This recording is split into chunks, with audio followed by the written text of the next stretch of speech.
Halo, perkenalkan nama saya Vidya Lokasanti dari Fakultas Ekonomi Prodi Akuntansi dengan NIM 210610008. Di sini, saya akan mempresentasikan hasil studi kasus saya mengenai usaha ekonomi rakyat yang berjudul Jeritan Petani di Negeri Sendiri. Poin-poin yang akan saya bahas meliputi 1. Keadaan pelaku ekonomi, yang meliputi pekerjaan usaha, sistem produksi dan distribusi, penghasilan, biaya produksi, dan pengeluaran rumah tangga. Yang kedua, diagnosis permasalahan dan analisis sebab. Poin yang ketiga adalah penerapan teori mikroekonomi, meliputi teori pasar, perilaku produsen, dan perilaku konsumen. Poin yang keempat adalah konsep makroekonomi, yang meliputi peran negara atau pemerintah, inflasi, pengangguran, ketimpangan pendapatan, dan kemiskinan. Poin yang kelima adalah solusi permasalahan dan gagasan kreatif inovasi. Poin yang pertama yang akan saya bahas adalah keadaan pelaku ekonomi, yang meliputi pekerjaan usaha.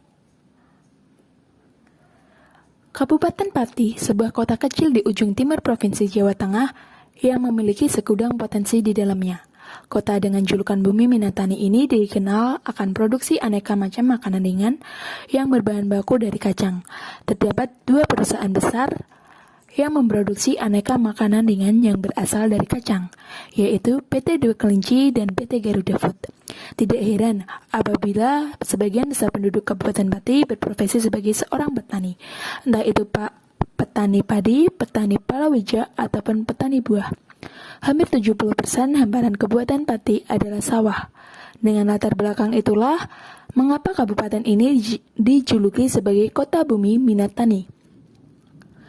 Produksi pertanian di kota ini, khususnya padi, sangatlah melimpah setiap tahunnya dan selalu mengalami surplus. Hal itu karena Pati memiliki luas lahan hijau yang mampu menopang produksi pertanian dengan maksimal. Terdapat 52.299 hektar lahan sawah dan 60.453 lahan pertanian non-sawah. Di ujung timur kota ini terdapat sebuah desa kecil yang sebagian penduduknya bermata pencaharian sebagai petani. Desa ini adalah Desa Pekuan, yang merupakan kampung halaman dan juga tempat tinggal saya beserta keluarga. Hampir sebagian besar penduduk desa ini berprofesi sebagai petani padi, baik itu pemilik lahan ataupun hanya sekedar buruh tani semata. Salah satu petani di desa ini yang saya wawancarai dan saya amati sebagai subjek studi kasus saya guna memenuhi tugas pengantar ilmu ekonomi adalah beliau bernama Bapak Wagiman, seorang lelaki parubaya berusia 55 tahun dengan perawakan tinggi besar. Sejak kecil beliau sudah menggeluti dunia pertanian. Beliau hanyalah lulusan sekolah dasar yang hanya mengetahui baca tulis tanpa adanya pengetahuan dalam bidang pertanian. Sekedar bertani untuk mencukupi kebutuhan sehari-hari tanpa pernah berpikir bertani dapat menghasilkan kekayaan. Sudah 10 tahun kiranya beliau menggarap lahan sawah miliknya sendiri. Waktu kecil, kira-kira umur 12 tahun, beliau hanya seorang buruh tani yang dibayar 100 perak pada waktu itu. Terbilang nominal yang tidak begitu berarti pada zaman sekarang. Kendati sudah memiliki lahan sawah sendiri, Bapak Wagiman tetap menjadi buruh tani di lahan sawah milik orang lain, sekedar menambah pundi-pundi rupiah guna mencukupi kebutuhan keluarganya. Bapak Wagiman memiliki lahan sawah kira-kira 2.200 meter persegi, terbilang cukup luas untuk ukuran lahan pertanian yang dimiliki masyarakat desa yang hidupnya sederhana seperti Bapak Wagiman. Sawah tersebut hanya bisa ditanami 1 kali setahun. Syukur-syukur bisa 2 kali setahun, jikalau hujan memang menghendaki turun. Kebetulan sekali, sewaktu saya melakukan wawancara terhadap beliau sedang mempersiapkan untuk melakukan tanam padi. Ya, bulan ini memang bulan yang ditunggu oleh para petani di Indonesia. Musim hujan mulai mengguyur lahan pertanian, pertanda waktu musim hujan tanam tiba. Lalu, poin kedua yang akan saya bahas adalah sistem produksi dan distribusi padi. Tahun ini Bapak Wagiman akan menanam jenis padi varietas mapan. Jenis padi ini menghasilkan beras yang empuk, pulen, bulir yang besar, dan berwarna putih. Ketika sudah ditanak, akan menghasilkan nasi yang berbau wangi dan harum semerbak. Proses penanaman bibit padi mapan tergolong susah. Harga bibit beras ini juga tergolong mahal daripada bibit padi varietas lainnya. Bapak Wagiman membeli bibit yang masih buliran padi sebanyak 3 kilo untuk satu petak sawah yang dimilikinya. 1 kilo bibit padi tersebut seharga Rp120.000. Jadi, untuk bibitnya sendiri, Bapak Wagiman mengeluarkan modal Rp360.000. Tahap awal sebelum tanam padi adalah ngurit atau penyemaian. Penyemaian membutuhkan waktu 1 bulan lamanya setelah buliran padi disebar di lahan yang sudah disiapkan untuk penyemaian. Setelah 1 bulan dan bibit sudah tumbuh kira-kira 15 cm, bibit tersebut sudah siap didaut. Daut adalah kegiatan mencabut bibit dari lahan persemaian. Ketika menunggu persemaian bibit tersebut, Bapak Wagiman sudah menyiapkan lahan agar siap ditanami bibit. Istilahnya adalah ngeluku atau mentraktor sawah. Hal tersebut dilakukan agar tanah berbalik sehingga tanah bisa bertukar posisi, terkena udara dan sinar matahari.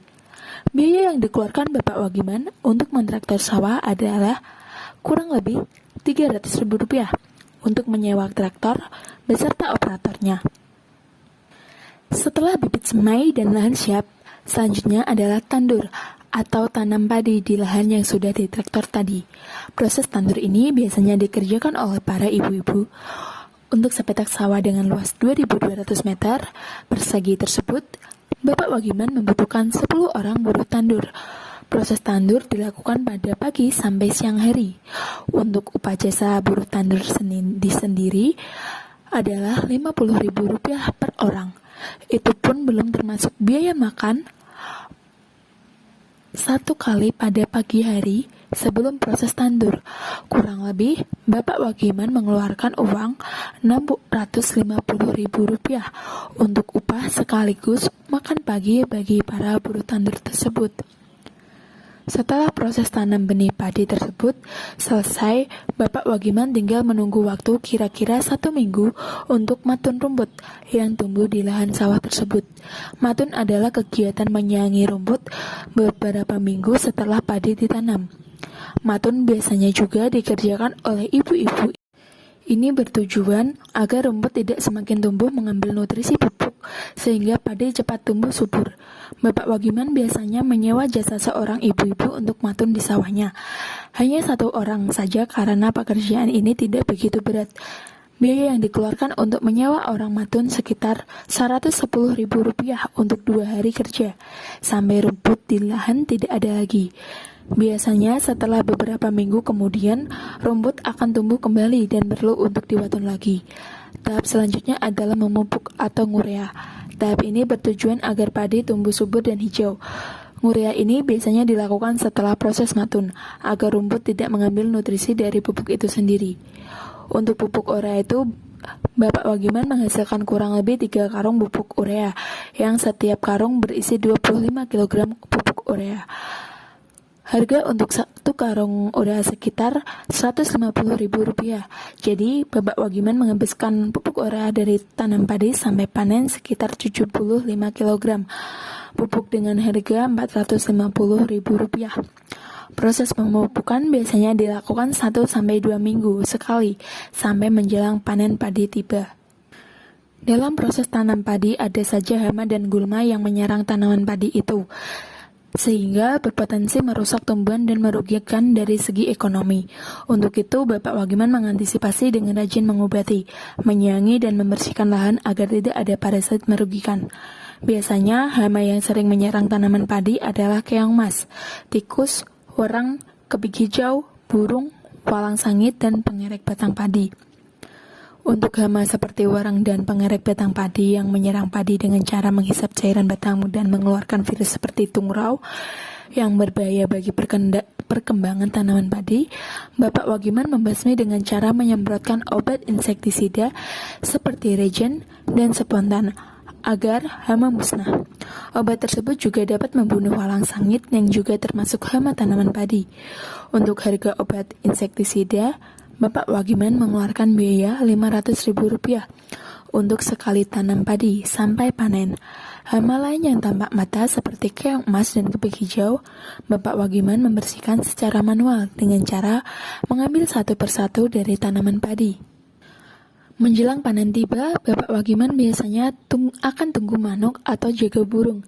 Hal tersebut dilakukan agar burung-burung tidak memakan bulir-bulir padi yang sudah tua dan berisi. Jaga manuk biasanya dilakukan ketika tanaman padi berumur 2 bulan atau 1 bulan menjelang panen tiba, kurang lebih 115 hari lamanya agar padi siap untuk dipanen. Untuk pemanenan padi, Bapak Wagiman lebih menggunakan tenaga mesin karena lebih cepat dan hasil yang didapatkan juga maksimal. Berbeda dengan pemanenan menggunakan tenaga manusia yang prosesnya lebih lama serta hasil panen yang dihasilkan kurang maksimal karena banyak bulir padi yang terbuang. Untuk biayanya sendiri, pemanenan menggunakan tenaga mesin lebih murah daripada pemanenan menggunakan tenaga manusia. Harga pemanenan menggunakan mesin sekitar Rp500.000 tergantung luas sawah, sedangkan dengan menggunakan tenaga manusia bisa mencapai Rp100.000 per orang, belum termasuk biaya makan pagi dan siang. Biasanya jika pemanenan dengan tenaga manusia, Bapak Wagiman membutuhkan sekitar 7 orang pria. Itu artinya Bapak Wagiman perlu mengeluarkan Rp700.000 ditambah uang makan untuk 7 orang adalah Rp210.000. Jika ditotal untuk buruh panen sendiri adalah Rp910.000. Maka dari itu Bapak Wagiman lebih memilih pemanenan menggunakan tenaga mesin yang lebih murah dan juga cepat. Setelah padi dipanen, masih ada satu proses lagi sebelum padi siap digiling menjadi beras. Proses terakhir adalah penjemuran. Penjemuran ini tidak memakan waktu yang lama apabila cuaca mendukung. Cukup 3 hari agar gabah menjadi kering. Berbeda jika kondisi sedang tidak mendukung, misalnya cuaca yang mendung. Bisa memakan waktu sampai 5 hari agar gabah benar-benar kering. Biasanya Bapak Wagiman bisa menghasilkan 1,3 ton gabah kering dari lahan sawahnya yang seluas 2.200 meter persegi. Proses terakhir setelah melewati berbagai proses panjang menanam padi adalah penggilingan. Dari gabah sebesar 1,3 ton tersebut, Bapak Wagiman biasanya mendapatkan hasil 8 kuintal beras. Untuk biaya penggilingannya Rp500 per kilo beras. Jadi, biaya total keseluruhan untuk penggilingan gabah adalah Rp400.000 untuk 8 kuintal gabah. Jika biaya produksi di total secara keseluruhan dari awal tanam padi sampai digiling menjadi beras sekitar Rp3.270.000. Untuk pendistribusian berasnya, Bapak Wagiman menjual sendiri beras tersebut. Biasanya beras tersebut dijual kepada warung-warung kelontong terdekat atau tetangga sekitar rumah. Harga beras varietas mapan dipatok dengan harga Rp9.000 per kilo, baik dijual kepada tetangga atau toko kelontong harganya sama. Biasanya sebelum digiling menjadi beras, para tetangga sudah mulai memesan kepada Bapak Wagiman. Permintaan masyarakat akan beras varietas mapan sangatlah tinggi, sehingga tidak sampai 4 bulan beras sudah habis terjual. Karena sebagian pembeli beras di Bapak Wagiman lebih cenderung mengutamakan kualitas beras daripada harganya. Walaupun terbilang cukup mahal dari beras varietas lain, konsumen tetap membeli bahkan memesan dari jauh-jauh hari. Selain dijual, beras tersebut juga untuk dikonsumsi pribadi. Biasanya, Bapak Wagiman menyisihkan 2,5 kuintal beras untuk dikonsumsi sendiri.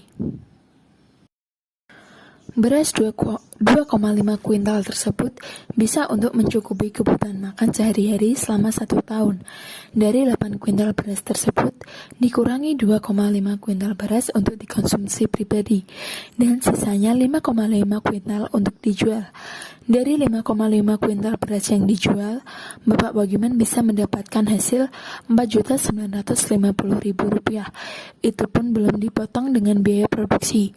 Jika hasil produksi tersebut dikurangi dengan biaya produksi, maka Bapak Wagiman hanya mendapatkan untung Rp1.680.000 selama kurun waktu kurang lebih 4 bulan lamanya. Itu artinya Bapak Wagiman hanya mendapatkan Rp420.000 per bulan dari hasil kerja kerasnya. Hasil yang sangat tidak sepadan dengan modal, tenaga, waktu, dan pikiran yang dikeluarkan oleh Bapak Wagiman. Menurut Murbianto, para petani padi terjadi persoalan pertanian yaitu keadaan gestation period. Keadaan ini adalah terjadinya kesenjangan antara penerimaan yang hanya terjadi pada saat panen, sedangkan pengeluaran harus terjadi setiap hari. Hal tersebut menyebabkan Bapak Wagiman harus memutar otak untuk mencari tambahan penghasilan. Dari hasil bertani tersebut tentu tidak cukup untuk memenuhi kebutuhan rumah tangga sehari-hari. Untuk sehari-harinya Bapak Wagiman perlu mengeluarkan uang minimal Rp50.000 per hari atau kurang lebih Rp2 juta per bulan. Uang tersebut dipergunakan untuk membayar listrik dan membeli kebutuhan pokok, misalnya minyak, sembako, dan kebutuhan lainnya. Karena Bapak Wagiman tidak membeli beras, jadi pengeluaran yang seharusnya untuk membeli beras dapat beliau alihkan untuk keperluan lainnya. Dalam satu keluarga, Bapak Wagiman terdiri dari 4 orang. Beliau memiliki dua anak. Anak yang pertama sudah bekerja sehingga dapat membantu perekonomian keluarga, sedangkan anak yang kedua masih duduk di bangku SMA yang masih memerlukan biaya sekolah setiap bulannya. Untuk biaya sekolah anak tersebut, Bapak Wagiman hanya perlu membayar sejumlah kurang lebih Rp1.500.000 per tahun. Biaya tersebut digunakan untuk membayar uang gedung. Untuk SPP-nya sendiri gratis sehingga tidak perlu membayar. Untuk menambah pundi-pundi rupiah guna mencukupi kebutuhan keluarga, Bapak Wagiman juga memiliki pekerjaan sampingan sebagai buruh tani dan buruh serabutan lainnya. Beliau bisa mendapatkan tambahan uang kurang lebih Rp200.000 per bulan, entah itu sebagai buruh tani, tukang panggul, atau serabutan lainnya, yang dapat menghasilkan uang. Tentu saja masih belum cukup untuk memenuhi kebutuhan sehari-hari. Istri Bapak Wagiman juga turut membantu dalam menyokong kebutuhan rumah tangga. Beliau bekerja sebagai buruh pabrik di salah satu perusahaan rokok terbesar di Indonesia, dengan upah Rp1.700.000 per bulan. Cukup rendah memang gaji UMK di Kabupaten Pati ini dibanding di daerah lainnya, tetapi setidaknya bisa untuk mencukupi kebutuhan keluarga. Karena penghasilan yang hanya cukup untuk memenuhi kebutuhan sehari-hari, sekedar hanya bisa untuk membeli kebutuhan pokok dan membayar listrik, akibatnya pajak lebih besar daripada tiang. Kesulitan ekonomi yang dihadapi oleh Bapak Wagiman, di samping penghasilan yang sangat pas-pasan, beliau juga terlilit hutang yang menyebabkan begitu banyak beban yang harus dipikul Bapak Wagiman. Setiap bulannya beliau harus mengasur biaya cicilan motor sekitar Rp795.000 per bulan, dan beliau baru sanggup mencicil selama 5 bulan. Motor tersebut dipergunakan oleh anak bungsu Bapak Wagiman untuk pergi ke sekolah. Untungnya ada anak sulung Bapak Wagiman yang membantu membayar biaya kredit motor tersebut, sehingga beban yang dipikul Bapak Wagiman sedikit berkurang. Masalah yang dihadapi para petani di masa pandemi serta masalah klasik lainnya yang dihadapi oleh para petani khususnya Bapak Wagiman adalah 1. Menurunnya daya beli masyarakat terhadap beras akibat bantuan sosial yang diberikan pemerintah kepada masyarakat yang terdampak pandemi COVID-19. Yang kedua, seringkali beras atau gabah yang dijual kepada tengkulak dihargai dengan harga yang rendah. Yang ketiga, sulitnya menjual harga beras dengan harga yang wajar. Yang keempat, kenaikan harga pupuk serta obat-obatan. Yang kelima, hasil panen yang kurang maksimal akibat adanya serangan hama atau gagal panen akibat cuaca yang tidak menentu. Untuk poin yang ketiga adalah penerapan teori mikroekonomi. Dari sistem produksi yang diterapkan oleh Bapak Wagiman dalam proses penanaman padi sampai panen adalah menggunakan sistem produksi satu input variabel. Sistem produksi dengan menggunakan satu input variabel berasumsi produsen menggunakan satu input variabel yang masih dikombinasikan dengan paling tidak satu input lain yang bersifat tetap. Untuk teori pasar yang digunakan oleh Bapak Wagiman adalah teori pasar persaingan sempurna. Pasar persaingan sempurna merupakan struktur pasar yang paling ideal, karena dianggap sistem pasar ini adalah struktur pasar yang akan menjamin terwujudnya kegiatan memproduksi barang atau jasa yang tinggi atau optimal efisiensinya. Maka dapat didefinisikan bahwa pasar persaingan sempurna adalah struktur pasar atau industri di mana terdapat banyak penjual dan pembeli, dan setiap penjual atau pembeli tidak dapat mempengaruhi keadaan pasar. Ciri pasar ini adalah jumlah penjual dan pembeli sama banyaknya, sehingga masing-masing pembeli dan penjual secara sendiri-sendiri tidak mampu mempengaruhi harga pasar. Tidak ada paksaan untuk menjual atau membeli setiap penjual dan pembeli sebagai pengambil harga atau price taker. Komoditas yang diperjualkan homogen atau serupa. Setiap perusahaan bebas keluar masuk pasar atau free entry and exit. Sumber produksi bebas bergerak kemanapun. Di desa tempat tinggal Bapak Wagiman, kurang lebih separuh penduduknya bekerja sebagai petani yang berperan sebagai produsen beras, dan mereka sudah memiliki langganan konsumen sendiri-sendiri untuk memasarkan hasil produksinya. Sedangkan untuk teori perilaku produsen yang diterapkan oleh Bapak Wagiman ialah produksi jangka pendek. Yang dimaksud dengan produksi jangka pendek yakni suatu produksi yang dimana hanya ada satu faktor yang tetap dan lainnya berubah atau variabel. Jadi pada dasarnya produk yang dihasilkan produksi jangka pendek hanya untuk jangka waktu yang pendek serta sekali pakai. Kemudian untuk teori perilaku konsumennya yaitu teori perilaku konsumen kardinal. Hal tersebut sangat sesuai dengan sikap dan sifat yang ditunjukkan oleh para konsumen Bapak Wagiman ketika membeli beras, di mana para konsumen tersebut rasional terhadap barang yang hendak dibelinya. Artinya, konsumen bertujuan memaksimalkan kepuasannya dengan batasan pendapatannya. Tingkat kepuasan dapat diukur. Artinya, setiap konsumen yang membeli beras kepada Bapak Wagiman bisa mengukur rasa kepuasannya terhadap produk tersebut. Maka dari itu, para konsumen yang tingkat kepuasannya tinggi akan kembali lagi untuk membeli hal tersebut sangat sesuai dengan sikap yang ditunjukkan oleh para konsumen yang membeli beras kepada Bapak Wagiman. Para konsumen tersebut akan kembali lagi untuk membeli karena beras yang dijual oleh Bapak Wagiman berkualitas bagus, sehingga tingkat kepuasan para konsumen tinggi terhadap beras tersebut. Sehingga konsumen yang membeli beras kepada Bapak Wagiman memiliki rata-rata pendapatan yang tetap. Hal tersebut sesuai dengan asumsi dari pendekatan kardinal itu sendiri. Poin keempat yang akan saya bahas adalah permasalahan ekonomi makro yang dihadapi oleh petani, khususnya Bapak Wagiman sebagai petani tradisional. Yang pertama adalah inflasi. Apa sih inflasi itu? Inflasi adalah masalah jangka pendek dalam perekonomian. Inflasi sendiri diartikan sebagai meningkatnya harga-harga secara umum dan terus-menerus. Kenaikan dari satu atau dua barang saja tidak dapat dikatakan sebagai inflasi, kecuali bila kenaikan itu meluas atau mengakibatkan kenaikan harga pada barang lainnya. Semua negara di dunia selalu menghadapi permasalahan inflasi, sehingga dapat dikatakan bahwa inflasi yang terjadi pada suatu negara dapat dikatakan sebagai indikator baik buruknya perekonomian suatu negara. Bagi negara yang perekonomiannya baik, tingkat inflasi yang terjadi berkisar antara 2-4% per tahun.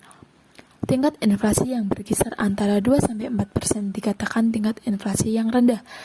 Tingkat inflasi yang berkisar antara 7-10% dikatakan inflasi yang tinggi.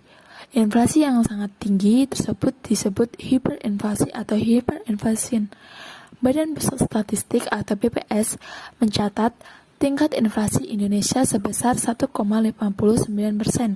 secara tahunan atau year on year, dengan indeks harga konsumen 106,57 pada bulan Agustus 2021. Tingkat inflasi pada bulan lalu sedikit lebih tinggi dari Juli 2021 yang sebesar 1,52%. Salah satu usaha ekonomi rakyat yang seringkali terkena dampak adanya inflasi adalah petani. Faktor yang sangat berpengaruh terhadap kemampuan daya beli masyarakat, khususnya petani itu sendiri, adalah faktor inflasi. Inflasi didefinisikan sebagai kenaikan harga umum yang berlangsung secara terus-menerus. Inflasi dapat memperburuk distribusi pendapatan. Peningkatan harga sering mendahului kenaikan pendapatan, sehingga inflasi cenderung menimbulkan kemerosotan pendapatan real. Dengan demikian, menurunkan taraf kesejahteraan masyarakat. Dampak inflasi yang ditimbulkan akan mengakibatkan beberapa biaya sosial, baik biaya inflasi yang diharapkan dan biaya inflasi yang tidak diharapkan. Tingkat inflasi yang tinggi menurunkan produksi, yang mana inflasi mengakibatkan terjadinya kenaikan harga bahan baku dan kenaikan upah buruh, sehingga kalkulasi harga pokok akan meninggikan harga jual produk lokal. Variabel inflasi mempunyai hubungan yang negatif dan berpengaruh nyata terhadap NTP atau nilai tukar petani, disebabkan karena inflasi yang terjadi akan menyebabkan naiknya harga-harga komoditas barang dan jasa yang dikonsumsi masyarakat secara umum. Beragamnya kebutuhan petani dengan inflasi yang terjadi menyebabkan indeks biaya hidup itu semakin tinggi, sehingga indeks yang harus dibayar bertambah. Semakin tinggi indeks yang harus dibayar, maka NTP akan semakin menurun. Selain itu, sifat hasil pertanian yang inelastis atau elastisitas permintaan kurang dari satu menyebabkan produk hasil pertanian kurang responsif terhadap kenaikan harga. Kalaupun terjadi kenaikan harga atau inflasi, naiknya harga produksi pertanian tidak sebanding dengan naiknya harga pada komoditas barang dan jasa pada non-sektor pertanian. Dengan sifat hasil pertanian yang inelastis terhadap harga yang menyebabkan indeks yang diterima relatif menjadi lebih rendah dibandingkan indeks yang dibayar, sehingga petani khususnya Bapak Wagiman tidak mampu menutupi secara keseluruhan besarnya biaya hidup. Dan akibatnya NTP menjadi menurun. Nilai tukar petani yang menurun pada akhirnya akan mempengaruhi kesejahteraan petani. Dapat disimpulkan bahwa inflasi dapat menurunkan NTP. Karena menyebabkan indeks yang harus dibayar menjadi lebih besar dari indeks yang diterima, sehingga kesejahteraan petani menjadi menurun. Hal yang dapat dikemukakan mengenai pengaruh negatif inflasi terhadap NTP adanya persoalan transmisi harga indeks yang harus dibayar oleh petani cenderung lebih besar pada saat terjadi inflasi. Pada saat terjadi inflasi, kenaikan harga di tingkat pengecer tidak mampu ditransmisikan secara sempurna ke tingkat petani. Artinya pada saat inflasi, pedagang pengecer mendapatkan kenaikan harga yang lebih besar daripada petani tersebut. Oleh karena itu, indeks yang harus dibayar petani lebih tinggi dibandingkan indeks yang harus diterima. Akibatnya, dari kenaikan harga tersebut, indeks biaya hidup yang harus dibayar petani akan semakin besar dan pada akhirnya akan mempengaruhi kesejahteraan petani. Kenaikan harga yang terjadi cenderung mengurangi besarnya NTP. Inflasi menyebabkan naiknya harga-harga secara umum, sehingga indeks biaya hidup yang harus dibayar menjadi lebih besar dibandingkan indeks yang harus diterima. Akibatnya, kesejahteraan petani menurun. Jadi, untuk kondisi seperti ini, tampaknya membiarkan harga naik bukanlah cara yang baik untuk meningkatkan kesejahteraan petani.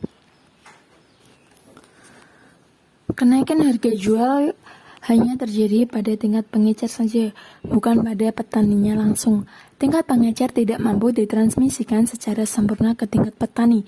Artinya, pada saat inflasi, pedagang pengecer mendapatkan kenaikan harga yang lebih besar daripada petani itu sendiri, sehingga pengangguran pada sektor pertanian akan semakin meningkat karena pengurangan tenaga kerja akibat kenaikan harga yang hanya terjadi pada pedagang pengecer atau tengkulak.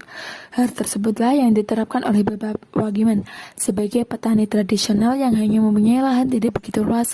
Untuk mengurangi pengeluaran produksi, Bapak Wagiman mengganti buruh panen yang semula menggunakan tenaga manusia menjadi tenaga mesin karena jauh lebih murah, cepat, dan efisien.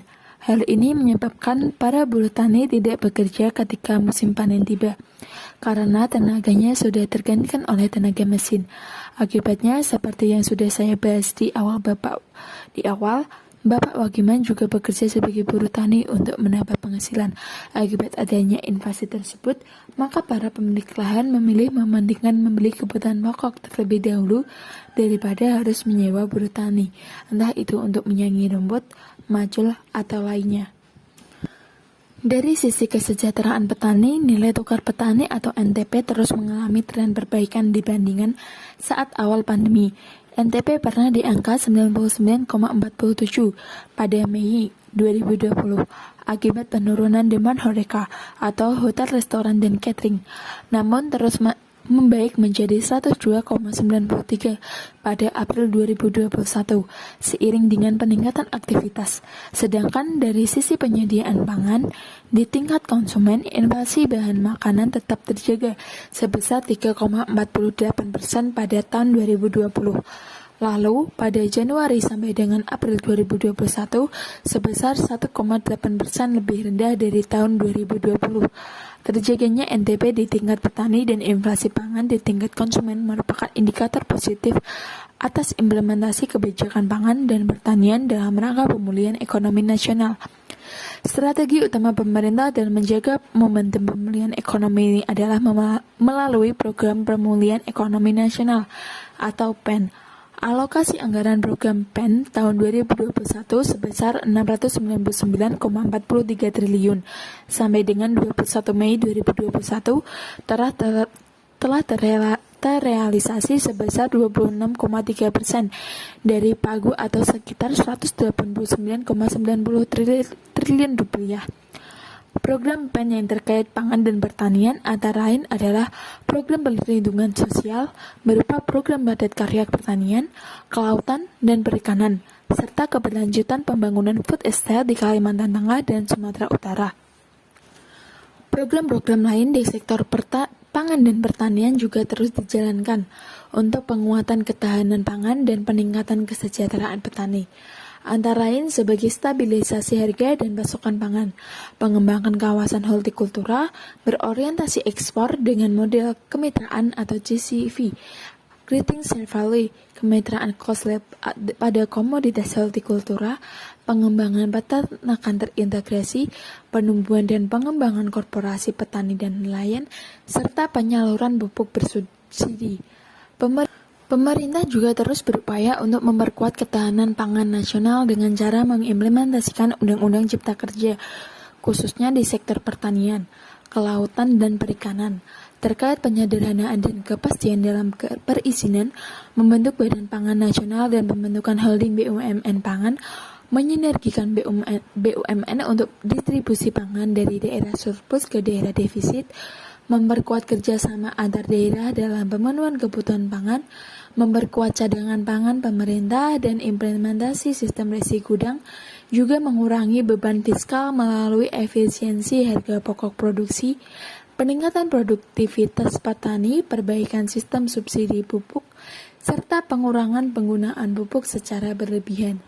Bersama dengan dunia usaha, pemerintah perlu mengantisipasi perubahan perilaku konsumsi, produksi dan perdagangan produk-produk pangan akibat dampak pandemi dan perubahan cuaca. Hal ini terjadi penting untuk memastikan bahwa suplai pangan dan produksi pangan mampu memenuhi permintaan domestik dan bahkan internasional. Poin yang kedua dalam masalah ekonomi makro yang dihadapi oleh petani adalah ketimpangan pendapatan.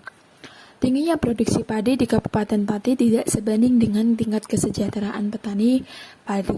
Ketidakmerataan distribusi pendapatan petani padi mengakibatkan kesenjangan pendapatan antar petani padi di Kabupaten Pati. Permasalahan ketimpangan pendapatan merupakan salah satu indikator dalam melihat tingkat kesejahteraan masyarakat.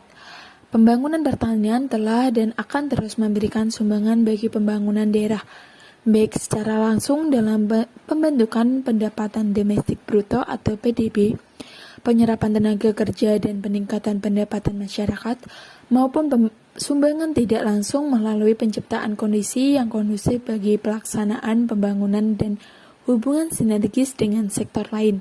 Sektor pertanian merupakan sumber utama pendapatan rumah tangga bagi penduduk di pedesaan. Pendapatan dari sektor pertanian yang menjanjikan salah satunya ada pada sektor tanaman pangan. Tanaman pangan yang banyak diusahakan oleh rumah tangga petani padi adalah padi sebagai penghasil beras. Salah satu tujuan pembangunan pertanian adalah untuk menciptakan ketahanan pangan dan peningkatan kesejahteraan petani dengan diupayakan harga jual padi berada dalam tingkat yang mampu memberikan keuntungan bagi petani. Produksi padi di Kabupaten Pati selalu mengalami peningkatan setiap tahunnya. Dalam kurun waktu 3 tahun terakhir 2015 sampai 2017. Tetapi meningkatnya produksi tanaman padi dan luas lahan yang ada tidak bisa menjadi tolak ukur dalam menilai tinggi rendahnya pendapatan yang diperoleh petani padi, dikarenakan terjadinya disparitas atau ketimpangan. Distribusi pendapatan dan tingkat kemiskinan dapat dilihat dari masalah adanya petani padi yang melakukan kegiatan di luar usaha tani padi untuk mencukupi kebutuhan hidup keluarganya, seperti apa yang dilakukan oleh Bapak Wagiman. Akibat penghasilan tani yang jauh dari kata cukup, beliau mencari pekerjaan sampingan guna menambah penghasilan untuk mencukupi kebutuhan keluarga. Perbedaan yang ada antar petani padi yang diakibatkan dari keragaman sumber pendapatan petani padi menyebabkan ketidakmerataan distribusi pendapatan yang diterima oleh petani padi. Seperti halnya perbedaan pendapatan antara petani padi tradisional dan petani padi modern. Perbedaan signifikan dapat kita lihat dari kedua petani tersebut. Meskipun sama-sama petani, akan tetapi petani padi modern yang notabene memiliki lahan luas, peralatan pertanian yang modern, memiliki pengetahuan akan dunia pertanian, akan memiliki pendapatan jauh lebih besar daripada petani tradisional, khususnya Bapak Wagiman. Sekedar bertani untuk mencukupi kebutuhan keluarga, tidak pernah berpikir bertani menghasilkan kekayaan. Keuntungan yang didapat Bapak Wagiman hanya Rp1.680.000 dari hasil kerja kerasnya kurang lebih 4 bulan lamanya. Tentu saja jauh dari kata cukup untuk memenuhi kebutuhan keluarga. Ketidakmerataan distribusi pendapatan yang ada mengakibatkan terjadinya ketimpangan pendapatan antar petani padi. Jadi, distribusi pendapatan secara umum dapat diartikan sebagai pembagian atau pemerataan hasil yang diperoleh dari suatu kegiatan usaha. Ketimpangan pendapatan yang ada antar petani padi berawal dari perbedaan kemampuan dan kesempatan untuk memperoleh pendapatan, jasa, dan fasilitas lain yang memenuhi kebutuhan hidup untuk keluarga petani padi. Berkembangnya ketidakmerataan distribusi pendapatan merupakan masalah dalam pembangunan pertanian. Tingkat pendapatan yang relatif rendah dapat mendorong suatu kemiskinan karena ketidakcukupan pendapatan tersebut, sehingga dapat dikatakan tingkat penghasilan yang kurang. Poin yang ketiga dari permasalahan ekonomi makro yang dihadapi para petani adalah kemiskinan. Berbicara mengenai petani di Indonesia pasti tidak jauh-jauh dari kata kemiskinan. Dari dahulu sampai sekarang petani di Indonesia masih hidup dalam kemiskinan dan ketidaksejahteraan. Sebagai negara yang mempunyai wilayah relatif luas dengan lahan pertanian cukup menjanjikan, semestinya penduduk yang tinggal di pedesaan dapat hidup makmur dan sejahtera. Akan tetapi, pada kenyataannya belum berkondisi demikian, karena sebagian besar masyarakat yang bermukim di pedesaan, khususnya para petani atau buruh tani, masih banyak yang miskin. Kenyataan ini diperparah oleh gonjang-ganjing krisis ekonomi dan keuangan berkepanjangan yang mengakibatkan petani di pedesaan semakin miskin dan bertambah berat dalam berupaya mencapai kesejahteraan keluarga. Kondisi yang ironis suatu negara yang memiliki sumber daya alam pedesaan dengan lahan pertanian sangat subur, tetapi warga masyarakat pertaniannya mengalami kemiskinan. Berdasarkan data BPS, rata-rata upah real buruh tani di desa naik 0,93%, sedangkan nilai tukar petani atau NTP selalu berada di atas 100. Hal ini berarti daya beli petani semakin baik dan kesejahteraan mereka semakin meningkat. Akan tetapi pada kenyataannya tidak demikian. Masih banyak petani padi khususnya di pedesaan hidup dalam kekurangan dan kemiskinan. Seperti halnya Bapak Wagiman. Beliau merupakan pelaku ekonomi rakyat yang saya amati sebagai subjek studi kasus saya. Per bulan beliau hanya bisa mendapatkan Rp420.000 dari hasil pertanian tersebut. Hasil yang menurut saya tidak sepadan dengan kerja keras yang sudah Bapak Wagiman lakukan. Belum lagi ketika hasil dari pertaniannya tersebut sudah habis digunakan untuk keperluan sehari-hari. Maka Bapak Wagiman harus mencari pekerjaan tambahan. Seperti yang sudah saya bahas dari awal, kehidupan petani memang sangat bergantung dari pendapatan mereka. Setiap harinya belum tentu memperoleh uang, karena waktu menerima pendapatan tidak pasti. Jika mereka hanya mengandalkan hasil pertanian, maka hasil yang didapatkan sangat berfluktuasi, tergantung dari keberhasilan panen, cuaca, biaya produksi, dan harga barang hasil produksi apakah turun, normal, atau naik. Jika kondisi buruk, pendapatan petani bisa minus, artinya mengalami kerugian. Uang yang digunakan untuk biaya produksi tidak kembali, bahkan terjerat hutang sama seperti yang dialami oleh Bapak Wagiman. Penyebab kemiskinan petani di pedesaan dalam pengumpulan data lapangan ditemukan banyak faktor yang menyebabkan para petani tradisional di pedesaan dalam kondisi miskin. Salah satunya faktor keadaan alam. Kemiskinan secara alami terjadi akibat keterbatasan sumber daya alam seperti lahan pertanian gersang dan tandus, musim yang tidak bersahabat, atau akibat terjadinya suatu bencana alam. Permasalahan sosial kemiskinan yang dialami para petani atau buruh petani di pedesaan lokasi kajian karena faktor alam berupa kondisi lahan pertanian atau sawah yang kurang subur dan sistem pengairan yang masih bersifat tak ada hujan. Selain itu, kemiskinan petani di daerah tersebut terjadi karena faktor anomali cuaca yang seringkali mengakibatkan kegagalan panen. Kondisi ini mengakibatkan terjadinya penurunan produksi padi secara signifikan dengan keadaan alam atau lahan tandus. Ditambah seringnya terjadi anomali cuaca, para petani atau buruh petani di pedesaan ini sering mengalami musim paceklik akibat gagal panen. Kondisi ketidakpastian panen inilah yang membuat para petani atau buruh tani di pedesaan ini senantiasa berada dalam jurang dan lingkaran kemiskinan.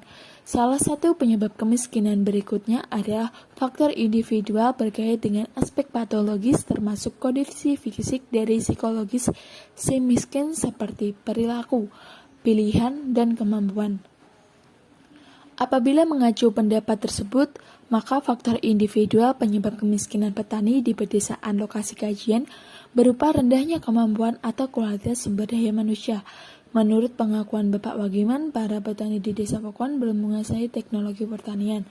Bahkan tingkat pendidikan para petani atau buruh tani ini berbanding sejajar dengan teknologi lokal yang mereka hasilkan, baik teknologi di bidang bercocok tanam, bidang pengelolaan dan pengawetan hasil pertanian, maupun teknologi pemasaran produksi pertanian yang sebenarnya hal tersebut sangat diperlukan untuk meningkatkan penghasilan mereka.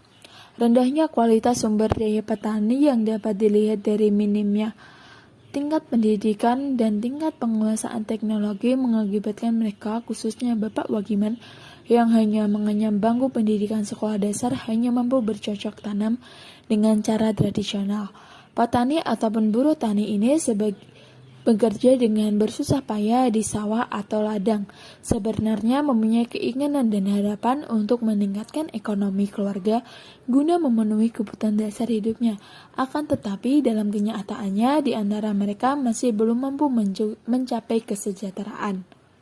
Sebagian petani atau buruh tani di daerah ini bahkan mengalami keterpurukan karena minimnya pengetahuan mengelola bidang pertanian dan kurangnya keterampilan bercocok tanam. Lalu, pemasaran hasil pertanian.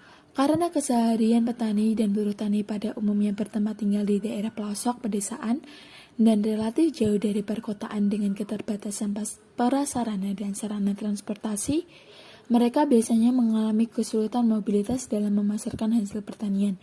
Kondisi ini berakibat para petani terpaksa menjual sebagian hasil pertanian kepada para tengkulak yang tidak memiliki posisi tawar, sehingga menjual hasil panen dengan harga relatif murah dan jauh dari kelayakan harga pasar. Ataupun mereka juga bisa menjual sendiri hasil panennya dalam bentuk beras, seperti yang dilakukan oleh Bapak Wagiman. Akan tetapi perlu waktu yang cukup lama untuk menghabiskan beras tersebut. Kurang lebih 4 bulan namanya untuk Bapak Wagiman bisa menghabiskan beras hasil panennya sebanyak 5,5 kuintal tersebut. Bapak Wagiman tidak menjual hasil panennya ke tengkulak dikarenakan harga beli yang ditawarkan sangat tidak sepadan dengan kerja keras, modal, tenaga yang sudah dikeluarkan oleh Bapak Wagiman. Secara umum, penyebab kemiskinan di Indonesia adalah malpraktik pembangunan akibat formulasi kebijakan ekonomi, sosial, dan politik yang salah. Kebijakan-kebijakan ekonomi yang diproduksi oleh pemerintah cenderung mendahulukan kepentingan pemilik modal dan sektor industri atau jasa, ketimbang pelaku ekonomi kecil dan sektor pertanian. Hasil analisis observasi ini menunjukkan bahwa penyebab kemiskinan petani dilatar belakangi oleh banyak hal, antara lain kemampuan investasi petani yang rendah, ketergantungan dana, dan tidak terpenuhinya kebutuhan pokok rumah tangga petani. Ketika saya bertanya kepada para petani, khususnya Bapak Wagiman selaku subjek studi kasus ekonomi rakyat yang saya amati, mengenai pemenuhan kebutuhan pokok sehari-hari, dengan tegas Bapak Wagiman menjawab cukup. Akan tetapi yang perlu diteliti adalah apakah cukup berarti tidak hutang atau berarti ada sumber pendapatan lain untuk memenuhi kebutuhan pokok tersebut. Temuan di lapangan menunjukkan bahwa petani dapat memenuhi semua kebutuhan pokoknya adalah dari sumber pendapatan lain atau pendapatan alternatif. Hal ini disebabkan karena sektor pertanian bersifat uncertainty, kondisi serba tidak pasti baik harga pasar, panen, dan sebagainya, sehingga kondisi tersebut menyebabkan pendapatan petani dari sektor pertanian sangat rendah. Lalu poin yang kelima yang akan saya bahas adalah solusi permasalahan dan gagasan kreatif inovasi. Dilihat dari permasalahan yang dihadapi para petani tradisional, khususnya Bapak Wagiman, dapat disimpulkan bahwa modal waktu, tenaga, dan pikiran yang dikeluarkan oleh para petani hasilnya sangat tidak sepadan dengan modal yang dikeluarkan, sehingga penghasilan dari petani tersebut tidak dapat menyejahterakan mereka. Hanya pemerintah dan pihak berkompeten yang bisa merubah nasib para petani itu sendiri. Tanpa bantuan pemerintah, petani akan tetap hidup dalam kesengsaraan. Upaya penanggulangan kemiskinan petani atau buruh tani memerlukan strategi mengacu faktor penyebab dan kondisi kemiskinan petani atau buruh petani di Kabupaten Pati, terutama yang tinggal di pelosok pedesaan, maka permasalahan sosial tersebut perlu mendapat perhatian secara serius dengan strategi penanganan secara tepat dari berbagai pihak berkompeten. Dan data pengamatan menunjukkan bahwa petani tradisional dan buruh tani terlebih yang menggantungkan sawah, tadahujan atau lahan padegalan cenderung mengalami berbagai tekanan ekonomi relatif lebih berat dibandingkan dengan petani penggarap lahan sawah beririgasi. Sementara dalam wawancara diperoleh data bahwa ternyata berbagai aspek lokal daerah kajian seperti sumber daya alam, manusia, serta sumber daya sosial, ekonomi, dan juga budaya cenderung mempengaruhi kondisi kemiskinan petani dan buruh tani di pelosok pedesaan setempat. Dengan demikian, kondisi kemiskinan petani di pelosok pedesaan khususnya di Pakuan merupakan permasalahan sosial yang memerlukan model penanganan secara tepat dari berbagai pihak berkompeten. Sehubungan dengan usaha menjaga produk pertanian atau hasil panen, agar kegiatan sosial perekonomian masyarakat petani di pedesaan tetap berlangsung dan mampu meningkatkan kesejahteraan keluarga, pemerintah daerah Kabupaten Pati telah melakukan sejumlah upaya.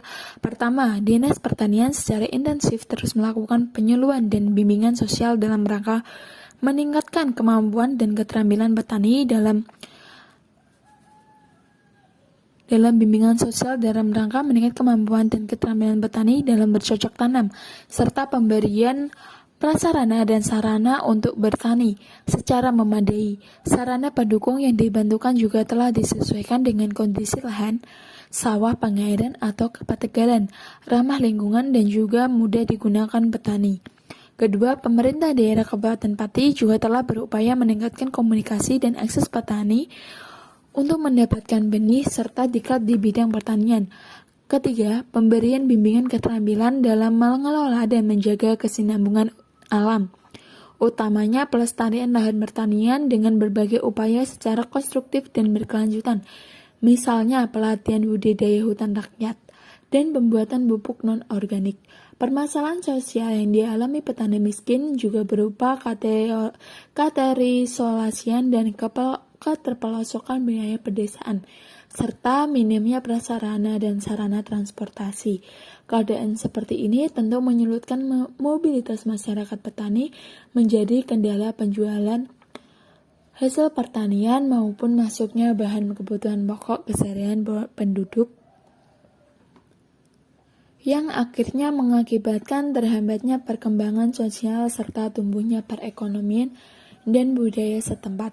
Kondisi buruk tersebut telah diperhatikan secara serius oleh pemerintah daerah Kabupaten Pati dengan beberapa upaya yang dilakukan. Pertama, terus diupayakan pembangunan prasarana dan sarana perekonomian seperti jalan beraspal, pengoperasian sarana transportasi, pasar desa, optimalisasi peran bank berkreditan dan koperasi unit desa atau KUD, serta berbagai fasilitas pendukung lain. Kedua, pembangunan sejumlah pusat komunikasi dan informasi seperti optimalisasi fungsi kantor pos, jaringan telepon, jaringan internet, serta jaringan siaran televisi dan radio. Juga fasilitas pendukung lain yang diperlukan masyarakat pedesaan khususnya petani. Permasalahan sosial klasik yang dialami petani atau buruh tani miskin juga berkait dengan keterbatasan permodalan. Modal terbatas tersebut mengakibatkan petani mengalami kesulitan untuk melakukan usaha lain di luar bidang pertanian. Oleh karena itu, pemerintah daerah setempat melakukan beberapa upaya penanganan. Pertama, mengadakan sekaligus pengembangan sejumlah lembaga keuangan mikro seperti bank berkreditan, koperasi unit desa atau KUD dan BMT yang terus didorong untuk senantiasa berpihak pada petani melalui pemberian pinjaman jangka panjang dengan bunga yang relatif rendah. Kedua, pengadaan dan bantuan peralatan pertanian yang dimanfaatkan petani secara kolektif seperti hand traktor, tabung pompa penyemprotan hama tanaman, mesin pompa air, dan alat tepat guna perontok padi dengan pengelolaan secara bersama.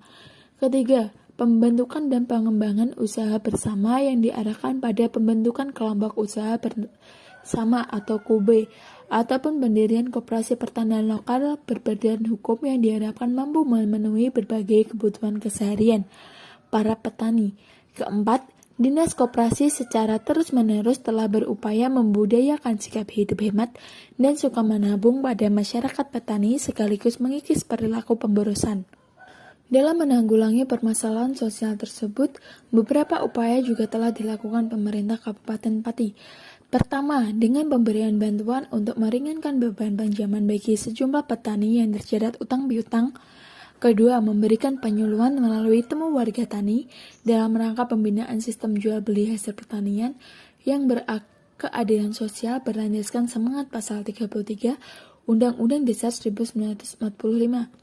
Ketiga, meningkatkan fungsi dan peran lembaga perekonomian lokal seperti bank perkreditan, lembaga keuangan mikro atau LKM, KUD tani, koperasi warga setempat, dan pasar tradisional, tempat jual hasil panen.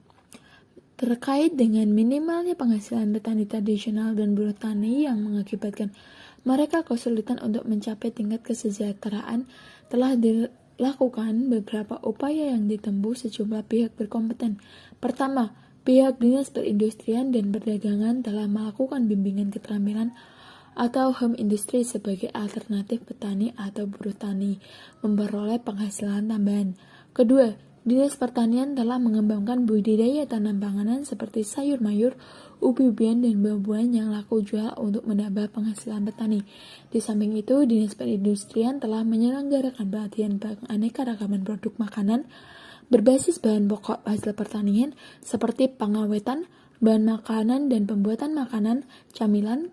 Ketiga, Dinas Tenaga Kerja telah berupaya mengusahakan menyediakan lapangan pekerjaan secara memadai, misalnya selalu mendorong berdirinya perusahaan pengelolaan hasil pertanian lokal, seperti pabrik pengolahan singkong, pembuatan emping melinjo, ataupun emping jagung yang mampu menyerap banyak tenaga kerja. Beberapa strategi penanggulangan kemiskinan yang dialami para petani padi tradisional sebagaimana dikemukakan telah dilaksanakan pihak berkompeten di Kabupaten Pati. Strategi penanggulangan kemiskinan yang ditempuh kiranya telah sesuai peraturan pemerintah nomor 36 tahun 2013 tentang penanganan fakir miskin melalui pendekatan wilayah. Pada pasal 6 disebutkan upaya penanganan kemiskinan di wilayah pedesaan dilakukan melalui pertama, penyediaan sumber mata pencarian di bidang pertanian, peternakan, dan kerajinan.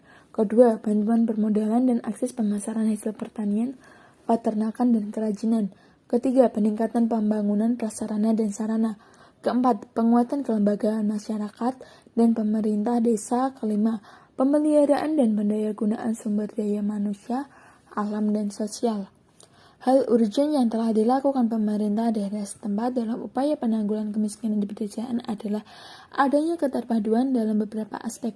Pertama, keterpaduan kebijakan dan tanggung jawab di antara lembaga berkompeten seperti Bapeda, Dinas Pertanian, Dinas Perindustrian, Perdagangan dan Koperasi, Dinas Tenaga Kerja, Dinas Sosial, dan Dinas Pendidikan.